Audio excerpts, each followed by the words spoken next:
ನಡುಗ್ತದೆ, ಕುಸಿತದೆ, ರೋಗಗಳು ಹೆಚ್ಚಾಗ್ತವೆ ಅಂತ ಹೇಳಿದ್ವಿ.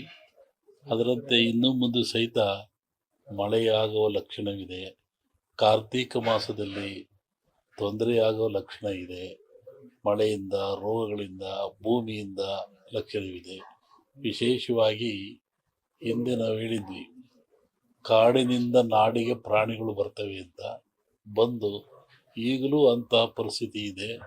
ಕಾಡಿನಿಂದ ನಾಡಿಗೆ ಪ್ರಾಣಿಗಳು ಬರ್ತವೆ ಮತ್ತು ಭೂಮಿಯಲ್ಲಿಯೇ ಇರುವಂಥ ವಿಷ ಜಂತುಗಳು, ಪ್ರಾಣಿಗಳು, ಕ್ರಿಮಿಗಳು ಹೊರಗೆ ಬಂದು ಜನರಿಗೆ ಹೆಚ್ಚು ತೊಂದರೆ ಕೊಡುವಂಥ ಪ್ರಸಂಗ ಭಾಳ ಇದೆ. ಹಾಗಾಗಿ ಪ್ರಕೃತಿ ಅಲ್ಲೋಲ ಕಲ್ಲೋಲ ಆಗುವ ಪ್ರಸಂಗ ಈ ಸಂವತ್ಸರದ ಕಡೆಯವರೆಗೂ ಇರ್ತದೆ.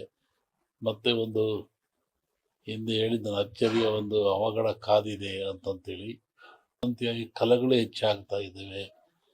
ಒಂದು ಕಡೆಯಿಂದ ಪ್ರಕೃತಿ ವಿಕೋಪ, ಮತ್ತೊಂದು ಕಡೆ ಮತಾಂಧತೆ, ಜಾತೀಯತೆ, ಆಕ್ರೋಶಗಳು, ಅಶಾಂತಿಗಳು ಹೆಚ್ಚಾಗಿ ಮುಂದೆ ಜನಮನವನ್ನು ಶಾಂತಿ ಕೆಡಿಸ್ತಕ್ಕಂಥ ಕೆಲಸ ನಡೀತದೆ. ರಾಜಕೀಯ ಭವಿಷ್ಯ ಏನು ರಾಜಕೀಯದಲ್ಲಿ ಚೆನ್ನಾಗಿ ನಡೀತಾ ಇತ್ತಲ್ಲ, ಮುಂದೆ ಚುನಾವಣೆ ಇದೆ. ಚುನಾವಣೆ ಕಾಲದಲ್ಲಿ ಹೇಳ್ತೀನಿ ಏನಂತ. ಈ ಕೊರೋನಾ ಅಂತ ರೋಗಗಳು ಈಗ ಸ್ವಲ್ಪ ಕಡಿಮೆ ಇನ್ನೊಂದು ವರ್ಷದಲ್ಲಿ ಕೊರೋನಾ ಹೋಗ್ತದೆ. ನಾನು ಬಳ್ಳಾರಿ ಒಳಗೆ ಇದ್ರ ಬಗ್ಗೆ ಹೇಳಿದ್ದು. ನಾನು ಕೊರೋನಾ ಹೋಗ್ತದೆ, ಹೋಗುವಾಗ ಜಗತ್ತಿಗೆ ವಿಪರೀತವಾದ ಕ್ಷಾಮವನ್ನು ಕೊಟ್ಟೋಗ್ತದೆ, ದುಃಖವನ್ನು ಕೊಟ್ಟೋಗ್ತದೆ, ಕುಡಿಯಕ್ಕೆ ನೀರಿಲ್ದಂಗೆ ಮಾಡ್ತದೆ. ಅಂಥ ಪ್ರಸಂಗನೂ ಇದೆ ಮುಂದೆ. ಕೊರೋನಾ ವರ್ಷದಲ್ಲಿ ಬಿಡುಗಡೆ ಆಗ್ತದೆ. ಇದು ಎಂಥ ಕಾಯಿಲೆ ಅಂದರೆ ಬಹುಶಃ ಜಗತ್ತಿನ ಇತಿಹಾಸದಲ್ಲೇ ಇಂಥ ಕಾಯಿಲೆ ಬಂದಿಲ್ಲ. ಹೆಂಗೆ ಅಂತ ನೀವು ಪ್ರಶ್ನೆ ನಾವು ತಿಳ್ಕೋಬೇಕು. ಏನು ಹಿಂಗಾಗಿರ್ಬೋದಲ್ವೇ? ಸಾವಿರಾರು ವರ್ಷಗಳ ದಾಸ್ಯ ಅನುಭವಿಸಿದವರಿಗೆ ಗೊತ್ತು. ಕೆಣಕೋದು ಬೇಡ. ಪ್ರತಿ ವರ್ಷ ಒಂದು ಸಂಜೆಗಳ ಮನೆಯಲ್ಲಿ ಈ ಶ್ರಾವಣ ದೇವರಿಗೆ ಸಪೂಜೆ ಮಾಡಿಸ್ತಾರೆ. ಇದು ಪದ್ಧತಿ, ಅವರಿಗೂ ನಮಗೂ ಒಂದು ಪದ್ಧತಿ. ಗದಿಗ ನಮ್ಮ ಸಂಕೇಶ್ವರ ಒಂದು ವರ್ಷಕ್ಕೊಂದ್ಸತಿ ಕರೆಸ್ತಾರೆ. ಹೋದವರು ಅಲ್ಲಿ ಬಂದಿದ್ದೆ, ರಾಜ್ಯದಲ್ಲಿ ಮಳೆ ಇಲ್ಲ, ಸಂಪೂರ್ಣವಾಗಿ ಮಳೆ ಕಡಿಮೆ ಆಗಿದೆ. ಮನುಷ್ಯ ಎಷ್ಟು ತಪ್ಪು ಮಾಡಿದರೂ ಆ ಭಗವಂತ ಕ್ಷಮಿಸ್ತಾನಂತೆ. ಮನುಷ್ಯ, ಪ್ರಾಣಿ, ಭೂಮಿ ಏನು ಮಾಡಿದ್ರು ಸೃಷ್ಟಿಕರ್ತ ಅವನೇ ಅಲ್ಲದೆ ಅವನು ಕ್ಷಮಿಸ್ತಾನಂತೆ. ಆದರೆ ಮನುಷ್ಯ ಮಾಡಿದ ಕರ್ಮಗಳು ಅವನು ಕ್ಷಮಿಸಲ್ವಂತೆ. ಭಗವಂತ ಕ್ಷಮಿಸಿದರೂ ಮನುಷ್ಯ ತಾನು ಮಾಡಿದ ಕರ್ಮಗಳನ್ನು ಅವೇ ಕ್ಷಮಿಸಲ್ಲ. ಹಾಗಾಗಿ ಮನುಷ್ಯನ ಕರ್ಮಬಾಧೆಗಳು ಹೆಚ್ಚಾದಾಗ ಇವೆಲ್ಲ ಸಾಮೂಹಿಕವಾಗಿ ಅನುಭವಿಸಲೇಬೇಕಾಗ್ತದೆ. ಹಾಗೆ ಮಳೆ, ಭೂಕಂಪಗಳು, ಅರ್ಥಕ್ವೇಕ್ಗಳು ಅಥಾವು ನಡೀತಾ ಇರ್ತವೆ. ಏನೂ ಆಗಲ್ಲ, ಬರುತ್ತೆ, ತಮಾಷೆ ಅಂತ ಬರುತ್ತೆ. ಮಳೆ ಏನು ತೊಂದರೆ ಇಲ್ಲ. ಈ ಬಾರಿ ಏನಾದರೂ ಇದೇ ಪರಿಸ್ಥಿತಿ ಮುಂದುವರಿಯುತ್ತೆ? ಇಲ್ಲ, ಚೆನ್ನಾಗಿ ತೊಂದರೆ ಏನಾಗಲ್ಲ. ಬರಗಾಲ ಛಾಯೆ ಇರ್ಬೋದು, ಅನುಕೂಲ ಆಗುತ್ತೆ. ಆ ಥರ ಹೇಳ್ಕೊಂಡು ಮಟ್ಟಕ್ಕೆ ಏನಿಲ್ಲ, ಚೆನ್ನಾಗಾಗುತ್ತೆ. ಮೊನ್ನೆ ವಸತಿ ಹೇಳಿದ್ವಲ್ಲ, ಬೆಳಗಾವಿನಲ್ಲಿ ಶ್ರಾವಣ ಮಧ್ಯಭಾಗದಲ್ಲಿ ಮಳೆ ಬರ್ತದೆ. ನೀವು ಉತ್ತರ ಕರ್ನಾಟಕದಲ್ಲಿ ಆಯಿತು, ಎಲ್ಲ ಕಡೆಗೆ ಆಯ್ತಲ್ಲ. ಈಗ ಅಮಾವಾಸ್ಯೆ ನಂತರ ಇಲ್ಲಿ ಬರುತ್ತೆ, ತೊಂದರೆ ಇಲ್ಲ. ಅಮಾವಾಸ್ಯೆ ನಂತರ ಈ ಕಡೆ ಈಗ ರಾಜಕೀಯದಲ್ಲಿ ಬೇರೆ ಬೇರೆ ರೀತಿಯ ಬೆಳವಣಿಗೆಗಳು ನಡೆದವು.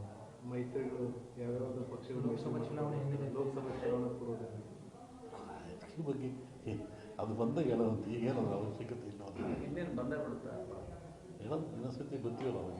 ಅಲ್ಲ, ಇದೇ ಪರಿಸ್ಥಿತಿ ಕಂಟಿನ್ಯೂ ಆಗುತ್ತೋ ಲೋಕಸಭೆಯಲ್ಲಿ ಏನಾದರೂ ಬದಲಾವಣೆ ಕಾಣಬಹುದು? ಹೇಳ್ತೀನಿ ಆ ಕಾಲಕ್ಕೆ. ಈಗ ಬಿಜೆಪಿಯವರು JDS ಅವರು ಹೊಂದಾಣಿಕೆಯನ್ನು ಮಾಡಿದ್ರು. ನಮಗೇನು ಸಂಬಂಧ, ಅದ್ರ ಬಗ್ಗೆ ನಮಗೇನು ವಿಚಾರ ಅಂತ ಹೇಳಲೂಬಾರ್ದು. ದೇಶದ ಭವಿಷ್ಯ ಏನಾಗುತ್ತೆ? ದೇಶ ಹಿಂಗೆ ಹೋಗ್ತಾ ಹಿಂಗೆ ಹೋಗ್ತದೆ. ಸದ್ಯಕ್ಕೇನು ತೊಂದರೆ ಇಲ್ಲ. ಅನೇಕ ಆಪತ್ತುಗಳಿದ್ದಾವೆ. ಅದೇ ಬಂದೇ ಹೇಳಿದ ಭೂಕಂಪಗಳಾಗ್ತವೆ. ಮೊನ್ನೆ ಫಾರಿನ್ನ ಕಡೆ ಮಳೆ ಜಾಸ್ತಿ ಆಗ್ತದೆ. ಇನ್ನೂ ಉತ್ತರದಲ್ಲಿ ಮಳೆ ಅಂತ ಹೇಳಿದಾಗ ಹಾಗಾಗ್ತದೆ. ದೊಡ್ಡ ದೊಡ್ಡ ನಗರಗಳಿಗೆ ಆಪತ್ತಿದೆ, ತೊಂದರೆಗಳಿದ್ದಾವೆ, ಭೂಕಂಪಗಳಾಗಂಥದ್ದು, ಹಾಹಾಕಾರಗಳಾಗ್ತದೆ, ರಾಜಕೀಯದ ಅಸ್ಥಿರತೆ ಉಂಟಾಗ್ತದೆ. ಅವಾಗಿರೋದೇ ಪ್ರಾಕೃತಿಕವಾಗಿ ದೋಷಗಳಿರ್ತದೆ. ರಾಜಕೀಯ ಅಸ್ಥಿರತೆ ಅಂದ್ರೆ ಅದನ್ನು ಸ್ವಲ್ಪ ಬಿಡಿಸಿ ಹೇಳಿದ್ರೆ ಹೆಂಗಿರುತ್ತೆ? ನೀವೇ ನೋಡುವಂತೆ ನಿಮಗೆ ಗೊತ್ತಾಗುತ್ತೆ. ಯಾವ ರೀತಿ ರಾಷ್ಟ್ರ ರಾಜಕೀಯದಲ್ಲಿ ಅಸ್ಥಿರತೆ ಉಂಟಂತ? ಎರಡರಲ್ಲೂ ಇದೆ. ರಾಜ್ಯ ಎರಡರಲ್ಲೂ ಅಸ್ಥಿರತೆ ಕಾಣುತ್ತೆ.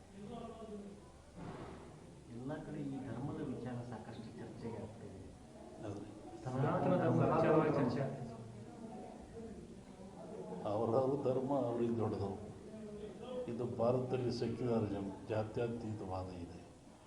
ಮತ್ತು ಅವರ ಧರ್ಮಕ್ಕೆ ನೋವಾದಾಗ ಅವರು ವ್ಯಕ್ತಪಡಿಸೋದು ಸಹಜ, ಅದು ತಪ್ಪೇನಲ್ಲ. ಅದರ ಬಗ್ಗೆ ನಾವು ಯಾವುದೇ ಪರ ವಿರೋಧ ಹೇಳುವಂಥದ್ದೇನು ವಿಚಾರ ಅಲ್ಲ.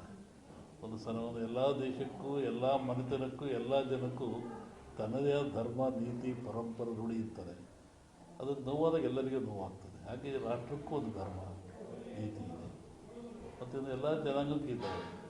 ಅದನ್ನು ನಾವು ತಿರಸ್ಕರಿಸಬಾರ್ದು, ಹೆಚ್ಚಿನ ಪ್ರೋತ್ಸಾಹನೂ ಕೊಡಬಾರ್ದು. ಅದು ಹೆಂಗುದೇ ನಡ್ಕೊಂಡು ಹೋಗ್ತಾ ಇರ್ತದೆ. ರಾಜಕೀಕರಣ ಆಗ್ತಾ ಇದೆಯಲ್ಲ, ಧರ್ಮದಲ್ಲಿ ರಾಜಕೀಯ ಇರಬಾರ್ದು, ಅದು ಅಪಾಯ ಆಗ್ತದೆ. ಪ್ರಜಾಪ್ರಭುತ್ವಕ್ಕೆ ರಾಜಕೀಯಕ್ಕೆ ಅಪಾಯವಾಗ್ತದೆ. ರಾಜಕೀಯ ಬೆರೆಸಬಾರ್ದು.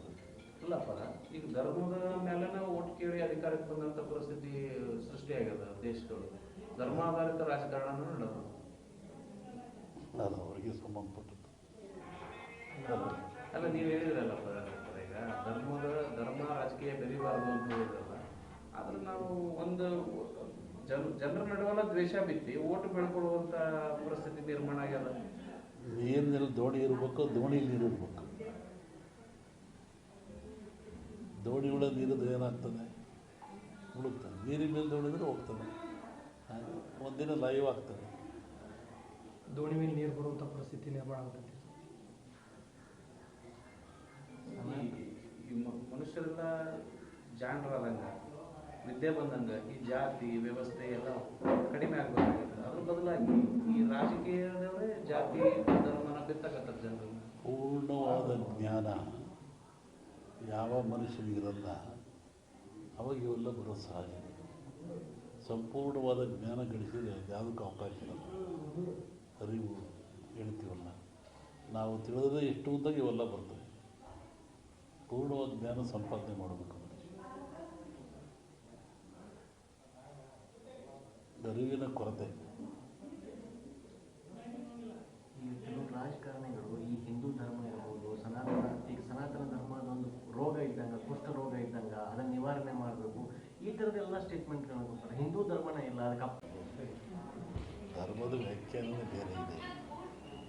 ನಮಗೆ ಹೇಳಿದ್ರು ಹಿಂದೂ ಧರ್ಮ ಯಾರು ಹುಟ್ಟಿಸಿದ್ರು ಅಂತ. ಸುಮ್ಮನೆ ಯಾಕೆ ಹೇಳ್ತಾರೆ? ನೋವಾಗಿ ಅಂತ ಹೇಳ್ತಾರೆ. ಅದಕ್ಕೆ ಪರಿಹಾರ ಎಲ್ಲರೂ ಹೇಳ್ಬೇಕು. ಏನು ನೋವಾಯಿತು, ಹೆಂಗಾಯಿತು, ಅವ್ರಿಗೆ ಯಾಕೆ ನೋವಾಯಿತು, ಧರ್ಮ ಹೆಂಗೆ ಹುಟ್ಟಿತು, ಹಂಗೆ